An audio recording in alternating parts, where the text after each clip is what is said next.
మనకిప్పుడు బెనివా స్ప్రే చేసిన తర్వాత ఇప్పటికి 5వ రోజు కదా. 5వ రోజు అంటే నేను 2 డేస్ 3 డేస్ గ్యాప్ ఇచ్చి 3వ రోజే 2 రోజులు గ్యాప్ ఇచ్చి 3వ రోజే స్ప్రే చేశాను.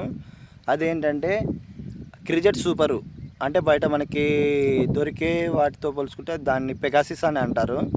అండ్ నెక్స్ట్ ఇసియాబియాన్కి సంబంధించి సేమ్ అలాంటి టెక్నికల్తో ఉండే అమినో యాసిడ్స్ అలాంటివి గల బయోస్పార్క్ స్ప్రే చేశాను. ఇది పసురా కంపెనీ వాళ్ళది.